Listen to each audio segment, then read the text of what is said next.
Part 5, The Final Reckoning. Chapter 48, Fireball. Lionheart, came a shout. It was his mother, the Queen, still blinded by the laser blast from the all-seeing eye. She had finally found her way up to the ballroom with the help of Might, who was holding her hand tight. Now the Griffin was touching the other 9 statues arranged on the map with his wings of fire. One by one, each of the king's beasts had brought to life. The statue of the lion burst into flames and roared. Next, the unicorn turned from stone to fire and kicked up on its hind legs. The falcon flapped its wings of fire and squawked. The stone-white horse turned as hot as the sun. The Yale glowed red and gold with the heat and swiveled its horns. The black bull blistered into being and began charging around the ballroom, bellowing. The white lion leapt up and roared. The giant greyhound growled, baring its hideous fangs. And finally, the dragon of Wales exploded into life, breathing fire from its mouth. "Mamma, no, get back!" shouted Alfred. "The king's beasts, they're all alive!" "There is a secret way out of the ballroom," shouted the Queen. "Might, pull the cord on the curtains." Might did as she was told. "Shh! What's happened?" demanded the Queen.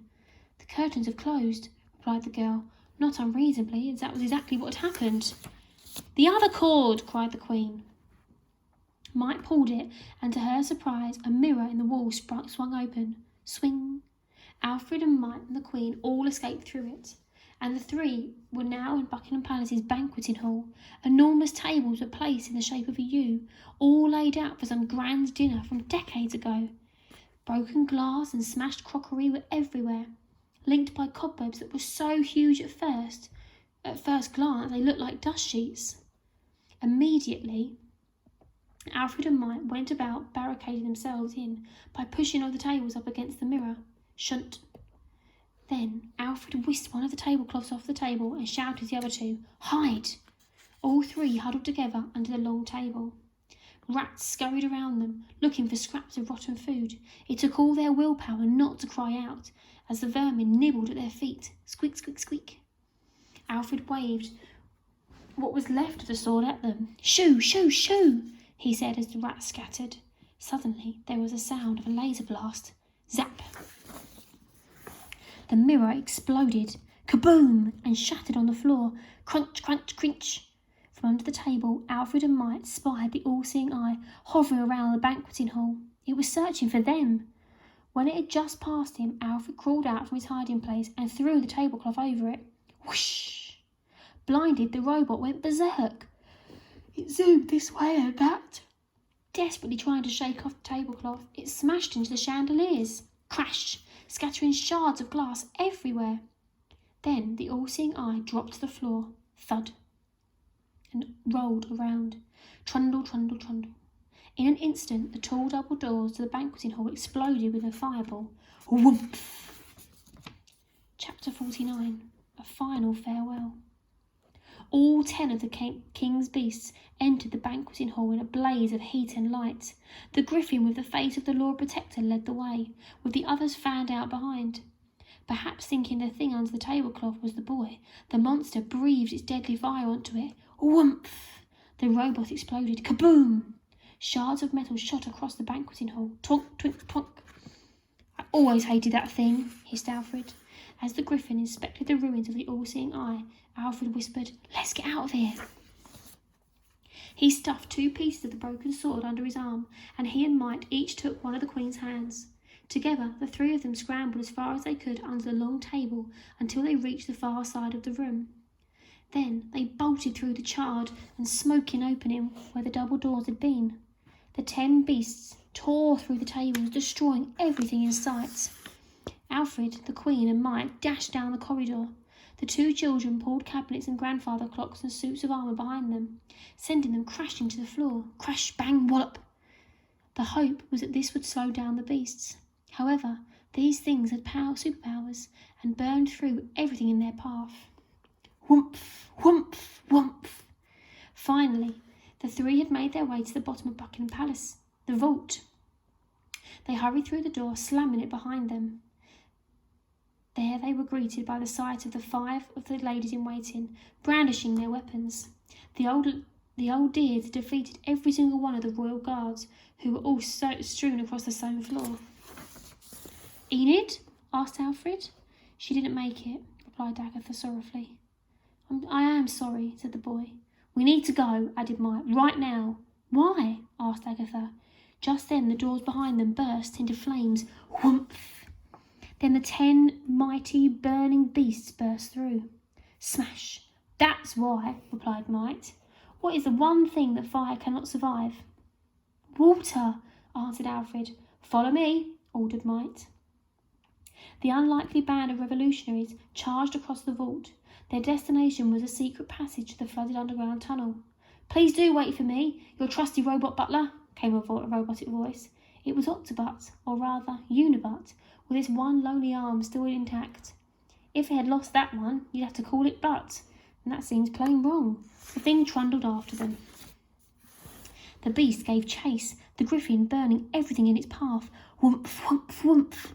All those precious antiques and somewhat unwanted gifts exploded in flames. Boom! Mike found the stone in the floor of the vault, and one by one the gang raced down the stone steps and leapt into the water. Splish, splash, splosh. Alfred went last, putting the part of the sword in his mouth like a pirate. They swam and swam until they reached the submarine. Then they climbed down the rusty old ladder into the vessel. Alfred carried the Octobot, and Agatha carried the old Queen's box of matches. There were just 2 matches left. Agatha lit the first one, strike, and let it burn down slowly to its end. Mamma, said the boy. Yes, Alfred. Father is dead. No! Alfred hugged his blinded mother tight as they both rocked with tears. He loved you. I know. I loved him too. He died a hero trying to slay the beast. I always knew, despite everything, that he was a good man. He truly was. He made the ultimate sacrifice for all of us, and now we have to honour him. You are right, replied the Queen. How can we defeat these monsters? Asked Mike. Only with this sword, replied Alfred. The sword of the first King of Albion, and look, it's broken in 2. We still have 1 torpedo left, chirped Agatha. The boy's face lit up a thought. Maybe, just maybe, if we strap what is left of the sword to the torpedo, then it can deliver the fatal blow. Cool, said Mike. Let's try, said Alfred, examining the pieces of the ancient sword. But the submarine is stuck in this rotten tunnel, said the Queen. If we were to fire the torpedo from here, it would destroy all of Buckingham Palace as well. Alfred thought for a moment. And it will destroy us too. No, said the Queen, it will destroy me. What? Asked the Knight. Well, you 2 are young. You can help rebuild this once one great country. If you guide my finger to the button, I can press it. Then I can be in the sky with my darling husband. No, replied Alfred. Never. I won't let you do it. I am king now, and I will lay down my life for the people of this country. I will not hear of it, said the Queen. Then let me do it, pleaded Agatha. All the surviving ladies in waiting were willing to lay down their lives too. Or me. Let me. Please me. Apart from one. I'd rather it wasn't me. No, ladies, replied the Queen sharply. I won't hear of it. I always swore I would do anything for this country, and I am prepared to make the ultimate sacrifice. All fell silent in awe of this great woman. I love you, Mamma, said Alfred, more than anything in the world. I love you too, King Alfred, more than you will ever know. Alfred was the name of the first King of England, and this boy was determined he would not be the last. He took the broken sword, strapped the pieces to the torpedo using some rope, and tugged tight on the ends so they would stay in place. Together, the ladies in waiting lifted the torpedo and loaded it into the tube. Clunk. Then, with great tenderness, the boy guided his mother's fingers over to the fire button. There, he said. Crunch. The HMS Sceptre sounded as if it were breaking up in the tunnel. It lurched to one side. Twonk. Water began gushing. Whoosh. All those on board were swept to the floor of the submarine. Ah! Help! No! I don't think I'm going to be able to keep my finger on the button, panicked the Queen. Then I will keep you company, Your Majesty, piped up the robot butler. Oh, thank you, Octobot, replied the Queen. I want to do something useful, it said. Just once in my life. Might, how long will it take us to swim down the tunnel out the Thames? Asked Alfred. 1 minute, replied the girl. Then she looked towards the 5 ladies in their 80s and 90s. Actually, make that 5 minutes. Mamma, Wait until then press the button. I will. Give me a kiss, my beautiful boy. Alfred kissed his mother on the lips, just once, softly and sweetly. Goodbye, he said. Goodbye, Lionheart, she answered. Ta-ta, chirped the octopus. Then the Queen started to count. 1, 2, 3. Let's go, said Mite. Crunch. The submarine continued to break up. Octobot is still holding my finger on the button. The Queen called out. 4, 5, 6. As the last match burned down, Alfred, Mite and the 5 ladies in waiting all scrambled up the ladder to the top of the submarine and then dived into the water. Chapter 50. Light. As bats attacked them from above, squeak, squeak, squeak, the gang swam for their lives. When the 2 children and the old ladies reached the end of the underground tunnel, they dived down through the underwater passage that led out to the Thames.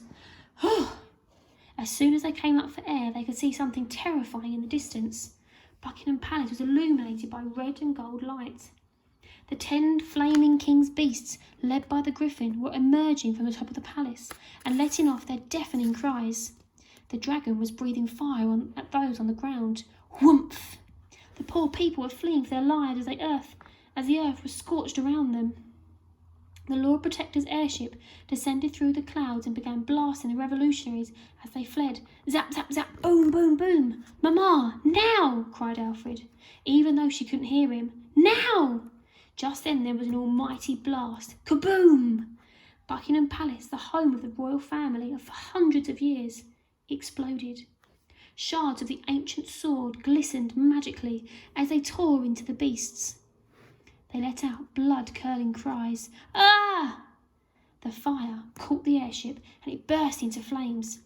Boom! It plunged to the ground.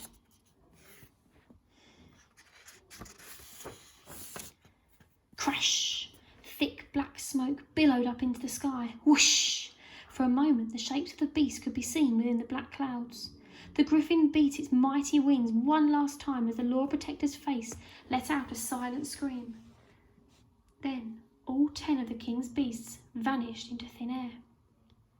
Into thin air. Mite hauled herself out of the Thames and onto the riverbank before giving a helping hand to the 5 elderly ladies and the young king. Thousands of people were now swarming all over the city, watching the clouds of smoke from Buckingham Palace sneak up into the sky where now the Queen had joined her king. The people were dirty and dressed in rags. The young king, his face blackened and his ripped pyjamas, wet through from the river, fitted in perfectly with them. As Alfred had been kept under lock and key in Buckingham Palace for his entire life, none of the people recognised him. Your Majesty, began Agatha. Shh, shushed the king. Alfred is fine. Aren't you going to tell them who you are? Why should I? Asked Alfred. Because we need you to rebuild this kingdom, reasoned Agatha. Yes, and we all need to do it together. Everyone equal as one. Cool, remarked Mite. Come on. The ladies in waiting began tending to the sick and wounded, of which there were many. Meanwhile, Alfred took Mite's hand, and together they clambered over the rubble that was London. They headed toward what was left of Buckingham Palace. Amongst the burning rubble of the palace, Alfred found the remains of one of the revolutionaries' Union Jacks. The flag was blackened and burned, but still a powerful symbol of a once great nation. With pride he held the flag aloft and waved it in the air. Swoosh, swoosh, swoosh. The people stopped and listened to what this 12-year-old boy had to say. This great nation belongs to us all, he began. Every single one of us, every man, every woman and every child. Together and only together can we rebuild her, brick by brick. Hooray! Cheered the crowd. At that moment, the dark clouds parted, and the sun shone on the lonely island for the first time in years. What is that? Asked Mite, squinting up at the sky. Light, said the boy with a smile. At last, light.